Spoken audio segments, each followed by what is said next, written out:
Okay, good morning.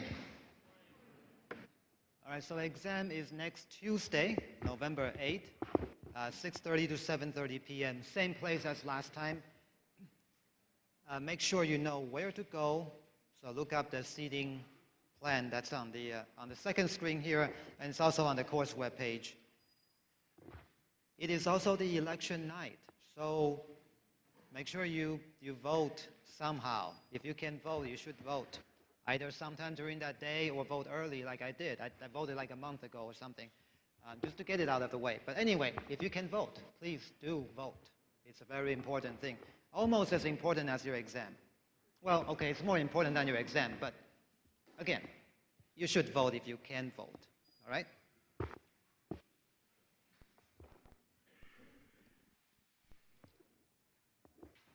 All right, we're going to look at section 16.2.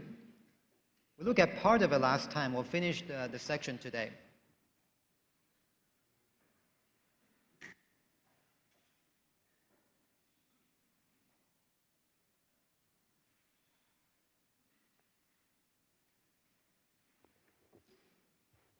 We're going to look at more applications of line integral, and the one we're going to look at today deals with work.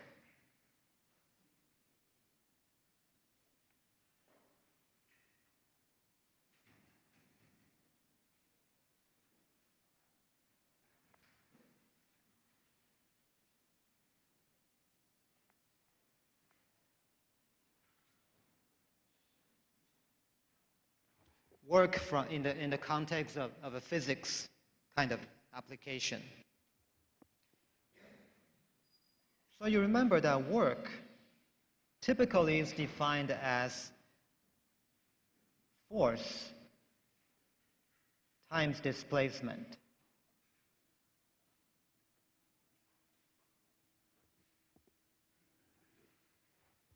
Okay, so the situation we're going to be looking at is we have something moving in a force vector field.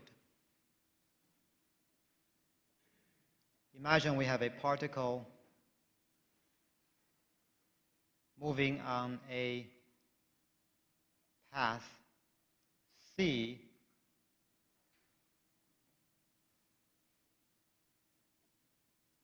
under the influence of a force vector field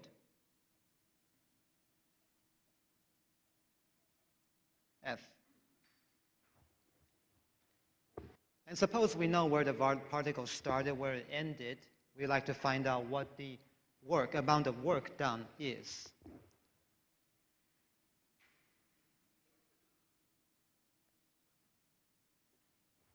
Okay, so this is the situation we got here. Imagine we got some kind of force vector field. And we got this particle starting from here, ending up here, going on some kind of path, like that.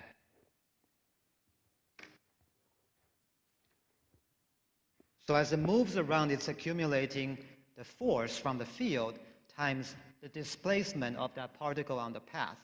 So as it's moving from here to here, eventually it's going to have a set amount of work that's accumulated. And we're going to figure out how we can use line integral to figure out the work that's done by the force on that particle. Now, one thing we need to be very careful with the definition here, with the work definition. To be more precise, the work done has to be the force that's tangential to the motion.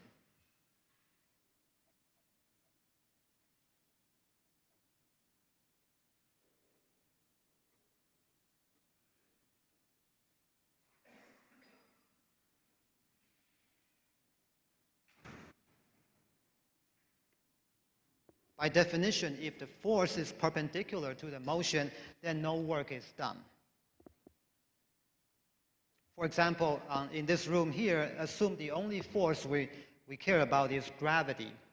And me sliding this marker across horizontally like this, there's no work done by gravity, because there's no component of gravity in the direction of the motion of this pen. But if I move it up and down, then there's gravity in the direction of motion. So there is work done by gravity this way, but not this way. So what we need to do as we move along here, we need to make sure that we only accumulate force that's in the same direction as motion. So let's look at this point here. We'll blow it up a little bit and take a better look at it. Here's the path. We'll call that r of t. And imagine at this point here, we have a force that looks like this.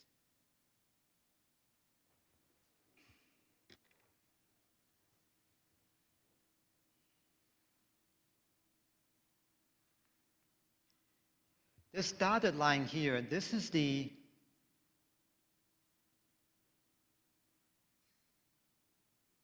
local tangent defined by the unit tangent vector.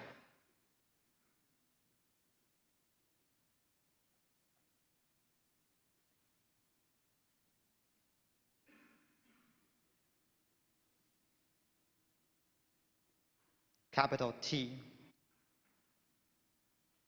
Okay, so let's suppose capital T looks like this. That's our tangent vector. What we need to do is to find out the component of this force that's projected onto the unit tangent vector T. And we only accumulate that amount as we move along the path.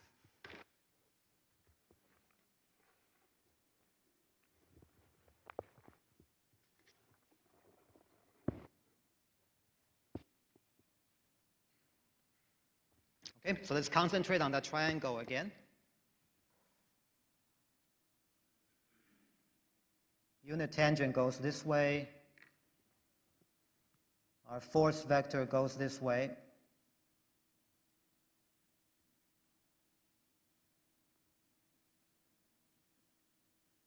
And we're going to project that force onto the unit tangent vector. And we'll call this vector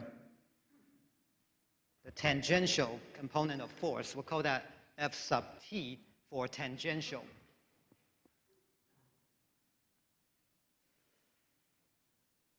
Tangent to motion.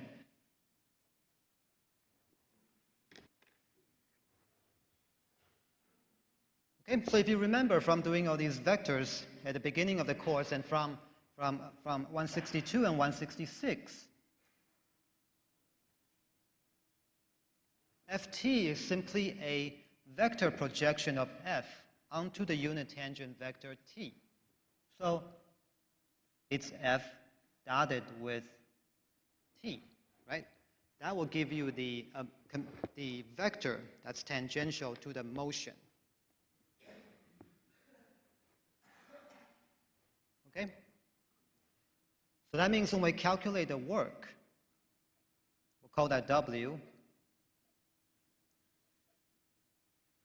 What we'll actually be doing is a path integral of this thing here, F dot T ds. And ds, again, is just a tiny displacement.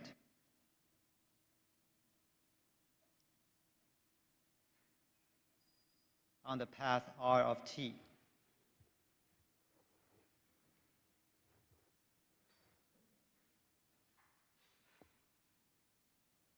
Okay, so that's the one formula to use. It is typically not the most convenient form of the formula to use.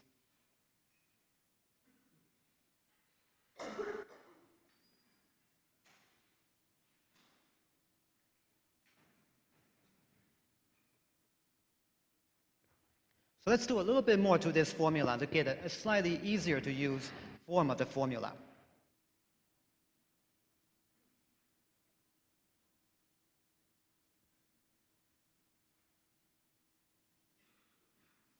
Let's assume we're dealing with a two-dimensional space curve. It's exactly the same thing when it's three or not higher dimension, but as for illustration purposes, we'll stick with a two-dimension. If that's the case, how would you write the unit tangent vector in terms of r or x or y?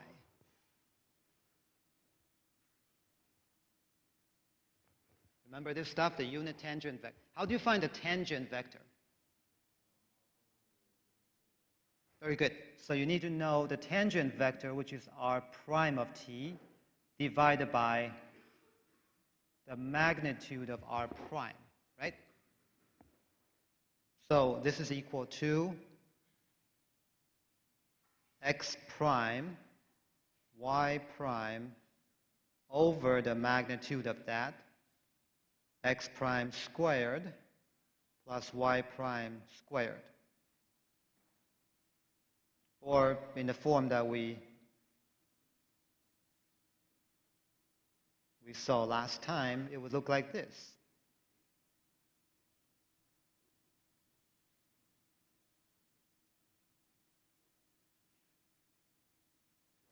Okay, so that's your unit tangent vector.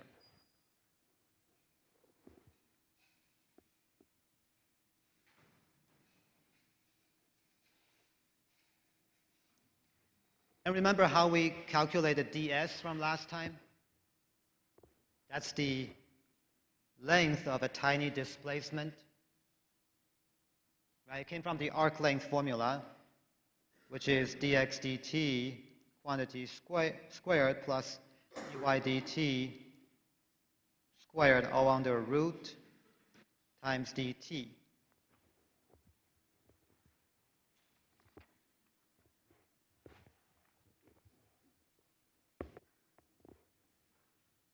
Okay, so let's substitute t and ds into this formula here and see what we came up with.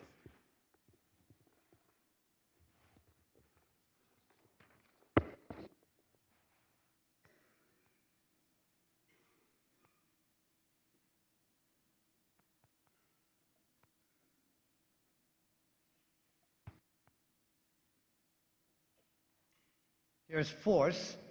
We don't know what it looks like yet, but that's okay. We'll leave that alone. Dotted with t, dx dt, dy dt, over the magnitude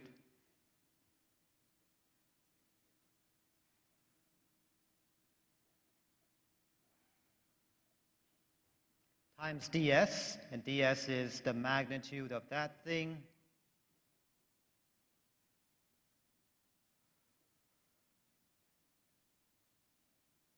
dt.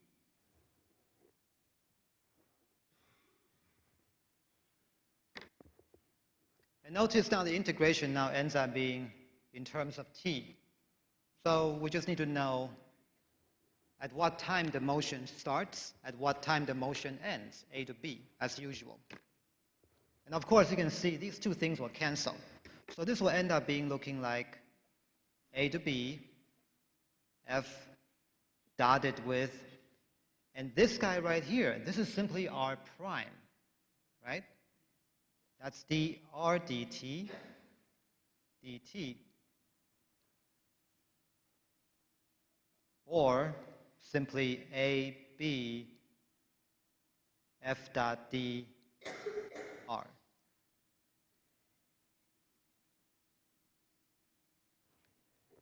So this form right here is much easier to use.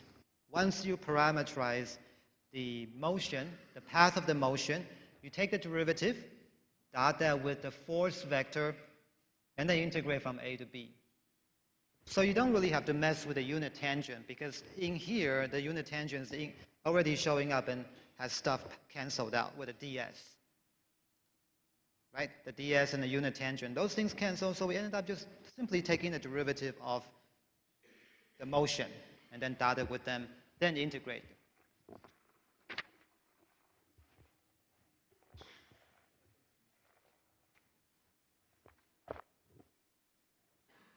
Once again, remember that dot product is in there because we only care about the component of the force that's tangential with the motion. Anything that's perpendicular with the motion does not contribute to work.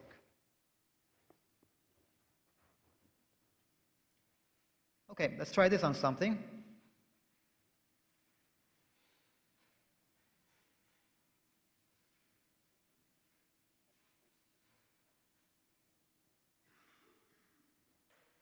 Let's find the work done by this force vector field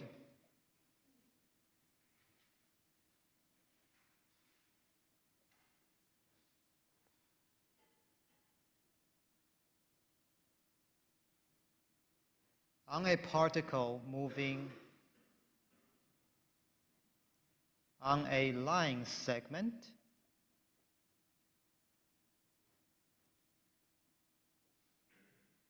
from the point 0, 0 to 2, 4.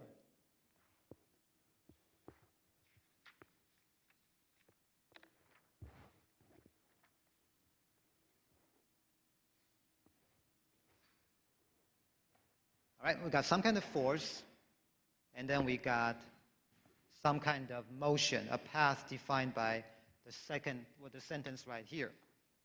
Let's take a look at what the picture looks like, going from 0, 0 to 2, 4 under this force vector field. This is not a very easy one to sketch by hand, so I have one here that I can use the computer to generate. So all of these vectors, this is the vector field right here, goes up and kind of swirl around over here. Here you can see the swirling motion coming back in this direction. There's some kind of clockwise kind of swirl going on. And then we're trying to go from 0, 0 to 2, 4 on that straight line segment. Now that formula we just saw, what it's doing is at each point on this red curve, we're going to take the dot product of the force with the motion, and then accumulate all of them as we go from here to here. And as you can see, the force down here is not very large, so there's not going to be a whole lot of work accumulated here. But over here, we expect a little bit more work than the first part. Okay? So let's find out exactly how much work is required, or how much work is done by that force vector field on that particle.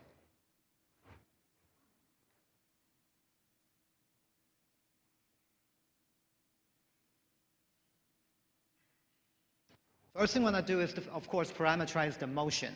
We have a given path.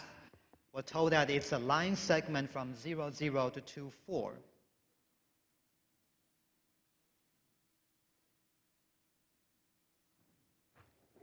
Here, how would you parameterize this path? It should be pretty simple.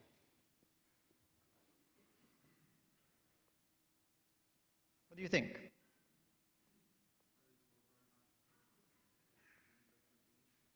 Okay. And what is it? What's the what comes out of it? Very good. And give me the constraint on t. Very good. Does that make sense to everyone? Is that the only way to parameterize that motion? No, it's not, because we could also do, we can do t to t, and let t go from 0 to 2, right? We could do that. Or we could do some kind of other variations of that. Now, there are many, many different ways to parameterize any given motion. So each way you parameterize it, you're going to get a different set of bounds for t.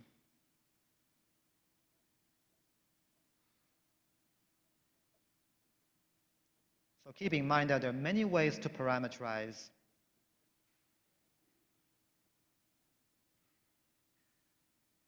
any path. But in the end, we're going to get exactly the same amount of work because we're describing the same path.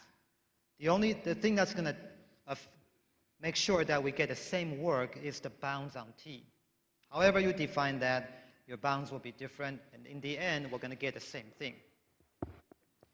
Next thing we want to do here is to express force in terms of the parameterization.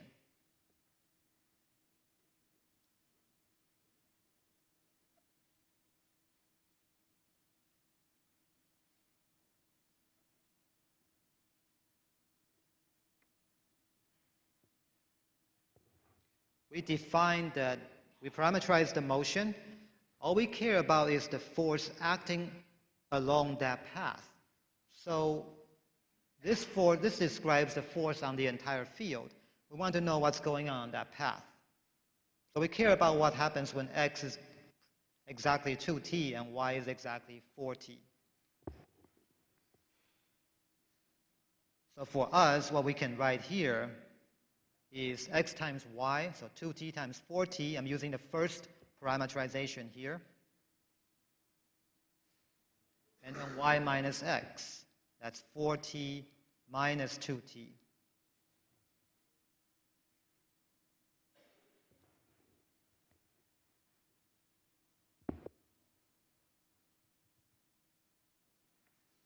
So this turns out to be 8t squared 2t.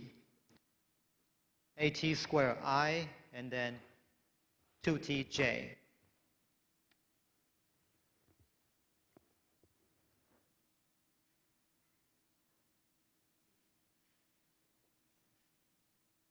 Then finally we do our f dot dr dt dt.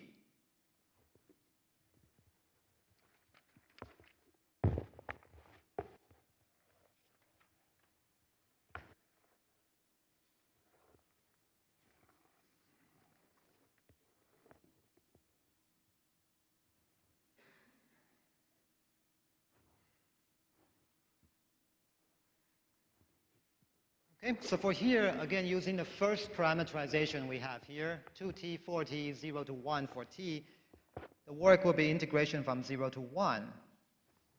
F dotted with dr dt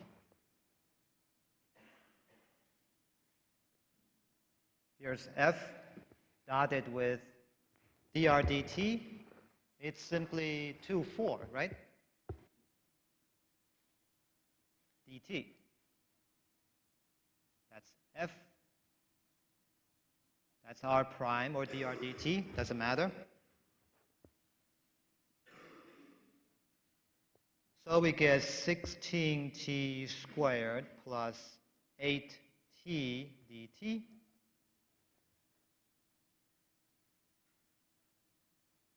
(16/3) t cubed plus 4t squared, 0 to 1.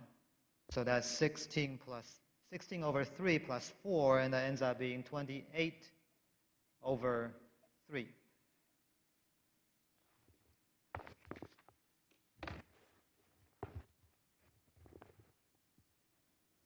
So this is the work done by that force vector field on that particle as it moves on that line segment from 0, 0 to 2, 4. Think of it as the amount of energy that's poured by the force vector field into that particle to result in that kind of motion.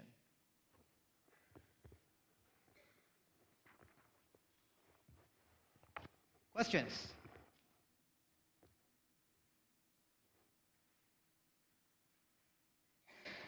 Okay, now let's try something with the same vector field here, the same beginning and the end, but let's try a different path.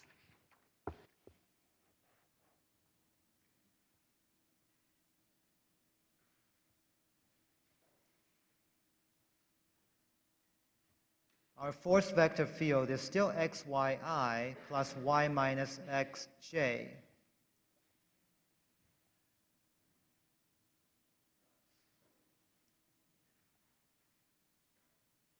We still want to start the motion at 0, 0 and end at 2, 4.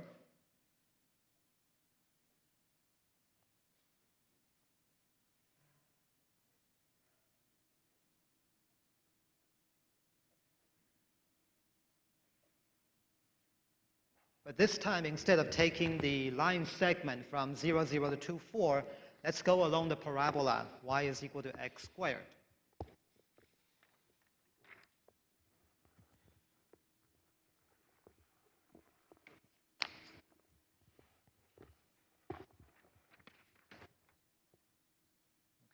picture of what's going on here. Same beginning, same end, same force, the same thing we saw earlier, this kind of swirling, clockwise kind of swirling. We're going from here to here instead of a direct straight line this time. And let's find out the amount of work.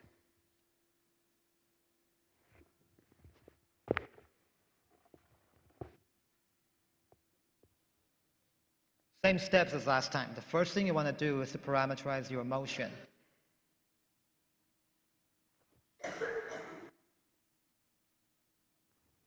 Okay, so here, how would you parameterize this?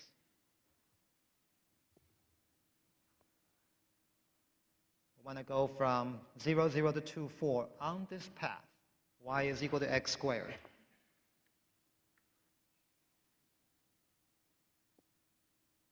Actually, let's work on that. Take 1 minute and come up with at least 2 different parameterization.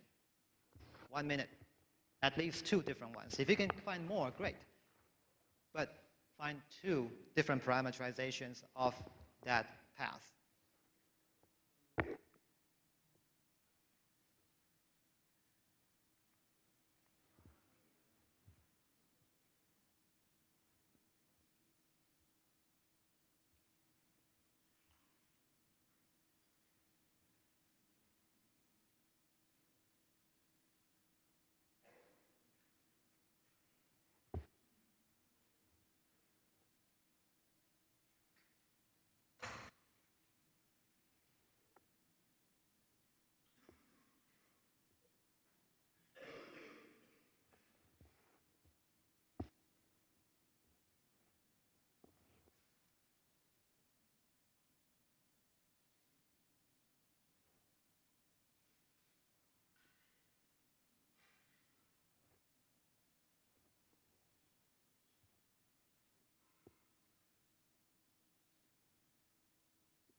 Okay, that's 1 minute. All right, so give me one parameterization.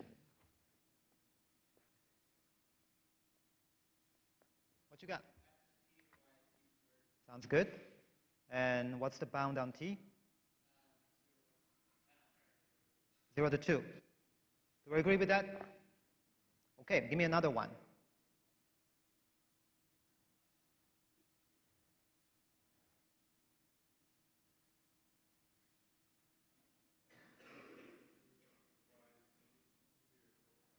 Say it again.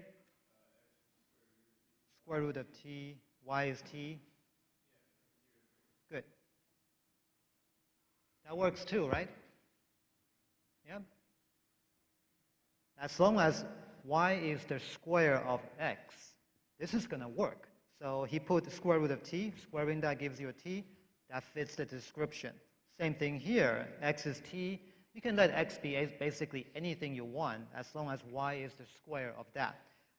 Now you just got to adjust to make sure your bounds of t will put you in the right place at the beginning and right place at the end.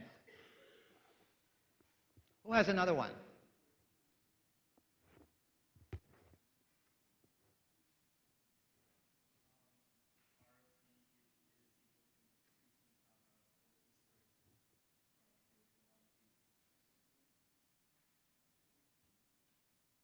Zero to 1? Okay. What do we think? Works? Yeah. Okay, of course, there are more ways to parameterize that, right? So that's the first thing you want to do. You got to parameterize this correctly, and there are many, many different ways to do it. All of these are very good. Let's, for example here, let's just use the first one. Seems to be the simplest one. Let's just stick with that, okay? We'll stick with that one here. If we go with that, then again, parameterizing the force in terms of the parameterization you've chosen for the path. First component is x times y, so we get t times t squared. Second component is y minus x, t squared minus t.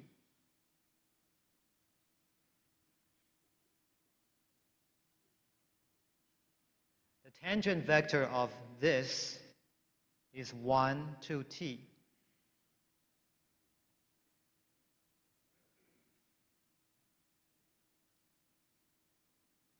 And then f dot dr dt, this gives you the work accumulated on a tiny little segment of that path as you move along.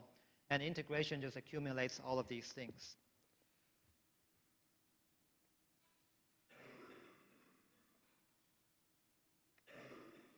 Okay, let's dot them. We get t cubed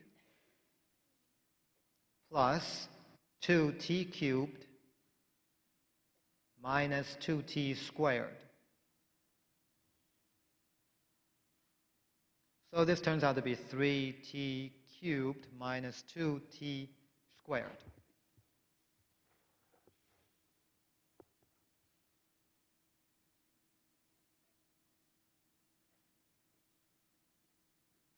And finally, the integration accumulates that over the entire path. We go from 0, we end at 2. And then we integrate f dot dr dt.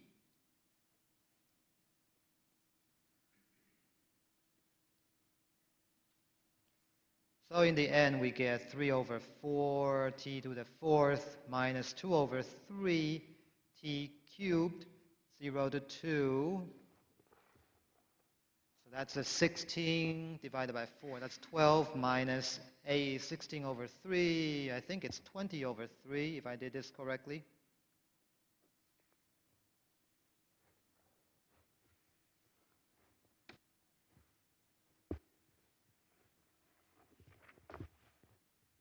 Okay, last time along the straight segment we got 28 over 3. This time on the curved segment we got 20 over 3. How do you explain the fact that we took a longer path but actually the force ended up doing less amount of work? If you take a longer path, you are immersed in that force field for longer. So if you're accumulating work, logically we expect more. Why is it less? Yeah.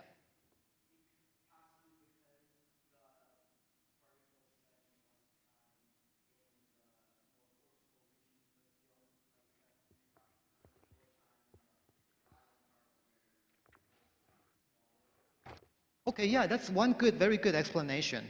What he's saying that even though we spend a longer time on here, but perhaps we spent comparatively longer time in the lower force field region. So maybe we didn't accumulate a whole lot of that, but in the end, so that's possible one explanation. We spend more time in a portion where there's not a whole lot of force going on. Yeah.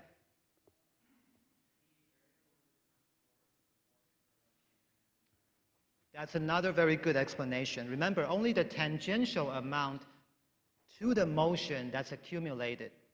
Notice the motion here. At the very end, the vectors are nearly perpendicular to the motion. So f dot dr dt in this portion here would be smaller than on the line segment we took earlier, because these are more perpendicular than the line segment.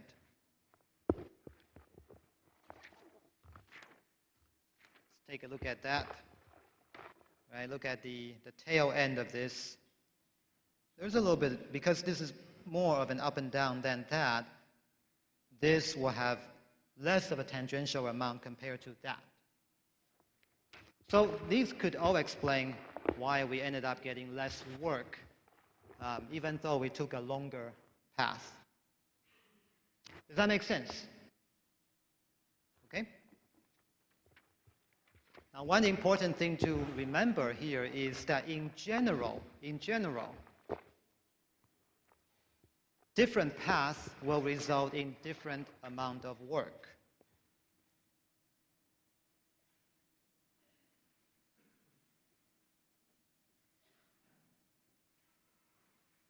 For the same force field,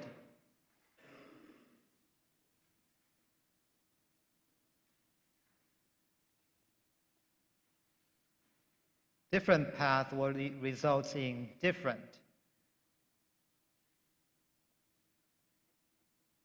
work done.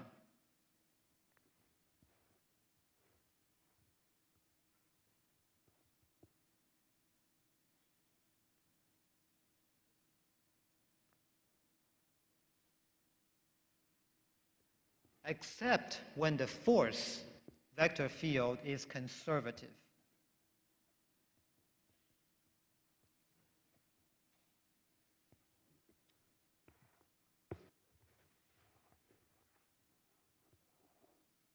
So last time we talked a little bit about conservative. We'll have a lot more to say about a conservative force for future sections. But who remembers from last time how we defined a conservative field?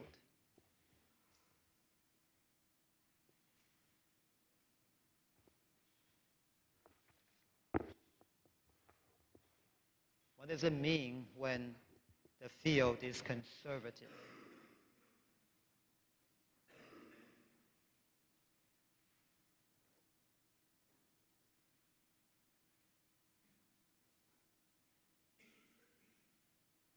Yeah.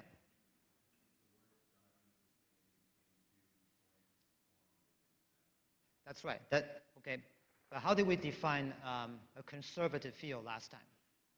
That is a result of the fact that the force is conservative. You're absolutely right. That it doesn't matter what path you take, only the beginning and the end locations matter. So yeah. That's right, a gradient, yeah. Conservative means f comes from the gradient of some potential function.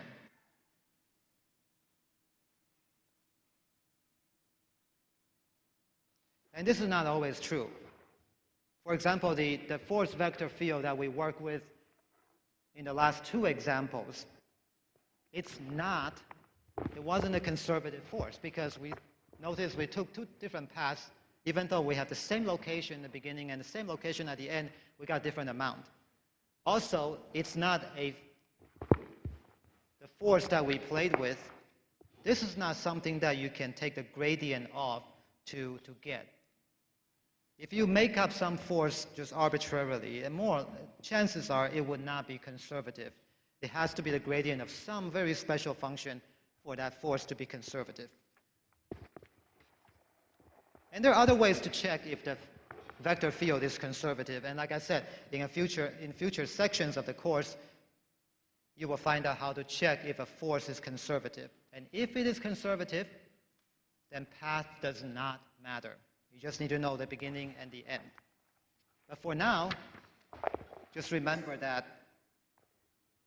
unless you can be sure that the vector field is conservative, you should expect different work if you take different paths.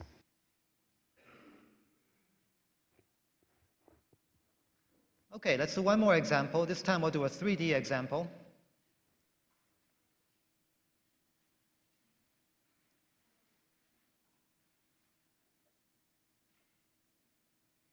This time the force is xi plus yj plus zk.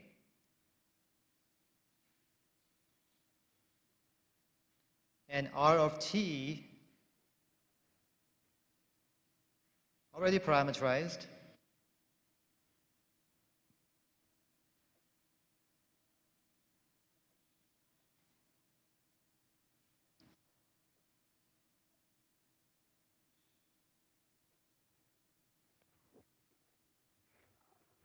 So moving on this path here, defined as cosine of pi t I plus t squared j plus sine of pi t k.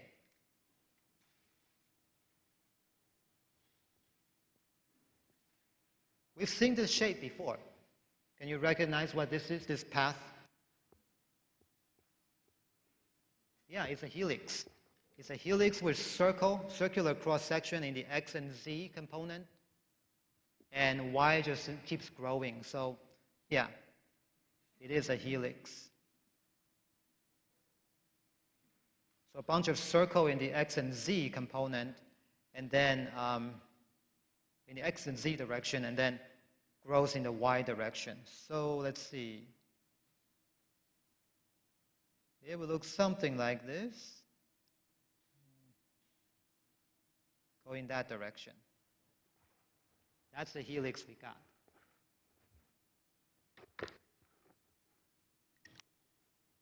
What about this force vector field?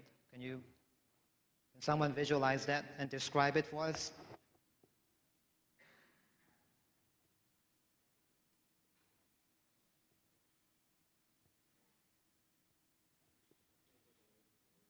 It's moving away from the origin. Do the vectors grow or do they shrink as they move away? They grow, yeah. So this is like, it's like an explosion from a single point. So the forces are moving away. This is 3D, it's very hard to draw. And they get bigger as they move away from the origin. I'll give you a better picture here. Right, X, Y, and Z. So the origin is right. Where is the origin? Here somewhere. And then everything flows away from the origin. And the arrows get longer as they move away. And then the path, we're starting from 1, 0, which is right. We're starting from here. We'll go in this direction. So let me add an arrow on it.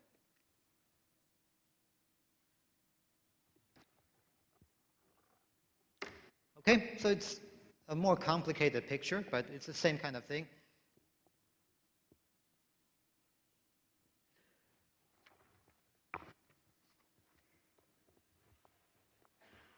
To find the work, we're still doing the same thing. Work is equal to A to B, F dot dr dt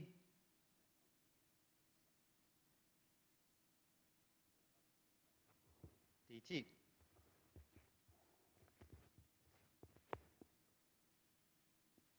Force started with a tangential vector, integrate from A to B. Okay, so this is not very difficult. We need to find R prime.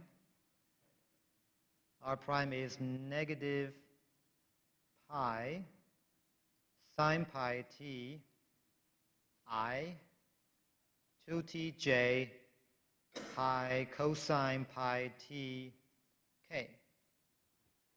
Right?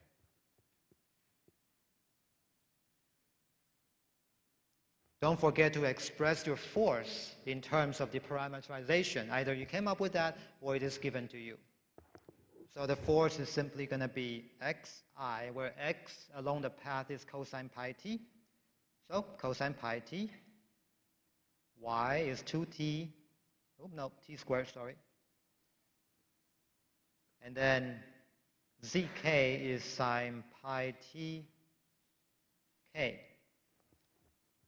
And we do that because we only care about what the force looks like along that path. Whatever is going on somewhere else, as far as calculating the work on that throughout that path there, it doesn't matter. We only care what happens when it's right on that path. Then we dot these two together and integrate. Notice when we dot these things, well, I'll just write it out. You'll see it.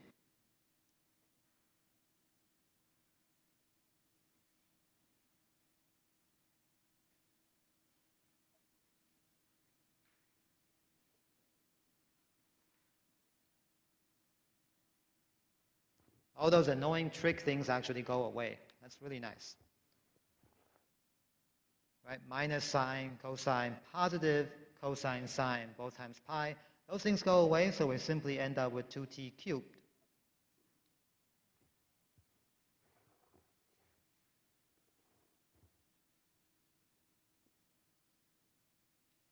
Okay?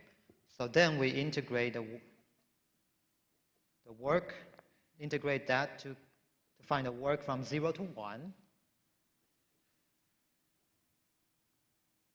F dot dr dt is 2t cubed dt. And this is just ridiculously easy. 1/2.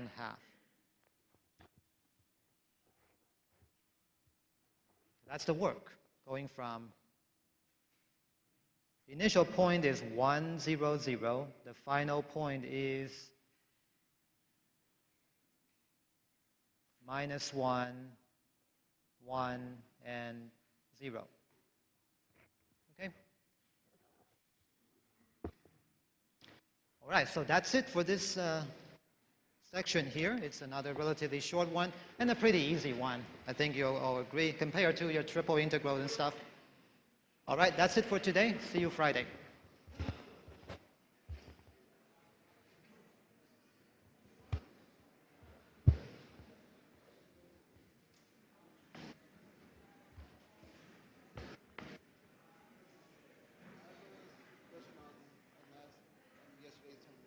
Why on the last section? Why wasn't there a second part of the last question? What? Why wasn't the centroid part of the question not graded for the homework? Because technically, I wasn't supposed to cover the centroid part. Technically, I was only supposed to cover the math. But because I had extra time that day, I decided to go ahead and talk about that anyway. So it wasn't a required part of the lesson. Just I noticed on the top with it not being graded after I already did it. That's fine. And it's a good exercise anyway. And so therefore, what that means is that you don't have to expect to see that kind of question on the exam. You might see a math, but you won't see a centroid for a wire. Okay. Okay, so I'm having, so remember the form from Monday? I can't get it done Monday. I'll have to get signed today. Would it be accepted if I got it in Friday? Well, I don't care, but tell you what, we're still being recorded right now, so we shouldn't talk about that. That's a private matter. So let's talk outside. Okay. You have a question?